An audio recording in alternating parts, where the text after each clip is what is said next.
الجزء الخامس. اختفي طامس ونعنيا بتلمع من الفرح داعى لي كده أنها طلب أنهم يجيبوا لي حسنا اللي أذاني واقتله ويحضروا لي البنت اللي بحبها.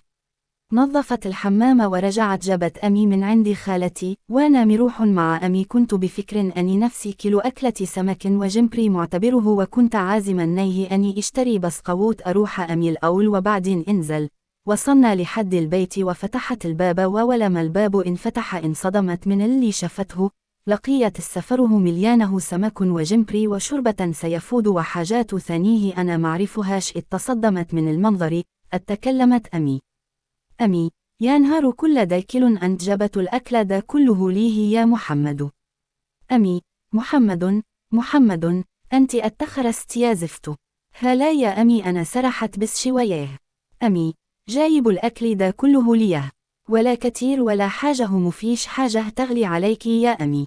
قولت الكلمتين دول وانا بحاول داري اندهاشي، ما كنتش عارف مين اللي عمل الأكل دا ولا أتعمل أزي ولا أمتي صلا. شديت أمي ودخنا كلنا الأكل، كان جامد جدا حرفيا وكان سخن ودي مصيبه الكبر. كلنا وامي دخلت نامت وانا دخلت أوضتي أترميت على السرير وانا بفكر الأكل دا جه أزاي والتعمل أزاي. ومينا عمله لما موصلتش لحل. قولت أقوم اعمل قهوة علشان فوق وأدخل أراقب أكونت البنت اللي بكراش عليها. هزيت نفسي وقمت من علي السرير علشان اعمل القهوة. خرجت من الأوضه وانا ماشي في الترقه، سمعت صوت كركبه جاه من المطبخ. تحركت اسرع للمطبخ علشان يشوف فيه. أنا كنت مفكر في حرامي، بس لما دخلت المطبخ لقيت فنجان قهوة محطوط على الرخامة قربت منه وكان سخن دي مصيبه. شميته علشان يشوف ريحته، عامله يه ريحته كانت جميلة. خدت منه بوقه لقيتها طعمها حلو لا وكمان كانت مضبوطة زي ما بشربها. اخدت الفنجان ودخلت الأوضه ولعت سيجاره واخدت منها نفس وانا بقول ياهن لو روان ترن عليا دلوقتي يبقى كده كسبنا المال والجمال. خلصت السيجاره ونمت.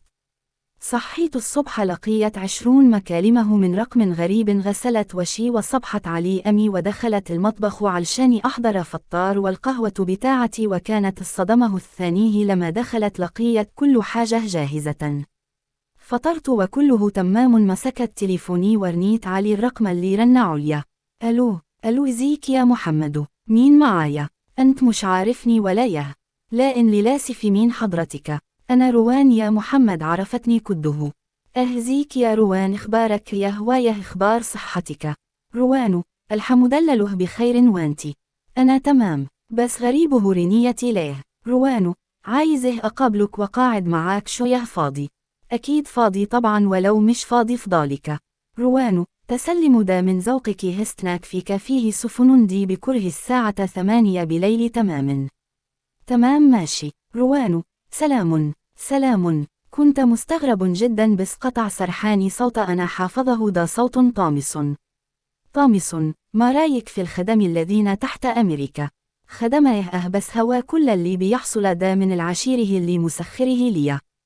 طامس: نعم، واتني لك ليله ممتعه مع روان.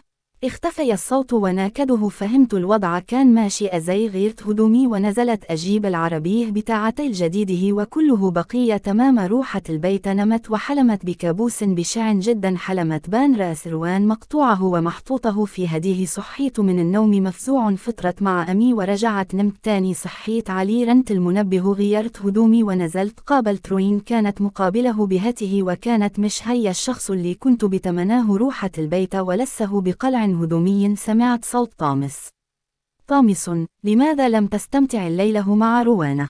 استمتع أزاي؟ طامس: لا عليك، فعلا هي نسلا طلعت مش حلوه. أنا كنت مخدوع في الشكل. طامس: إذا نحن علي اتفاق فيه. طامس: القربان الخامس هو رأس روان. لا روان يه أنا بحبها. طامس: لقد صدر الأمر، خلاص وانا مش هعمل كده. طامس: إذا أنت الذي قررت العصيان وسوف تنال العقاب. اختفي طامس وانا لسه بقوله عقاب. دخلت نمت وانا قرفان ومخنوق.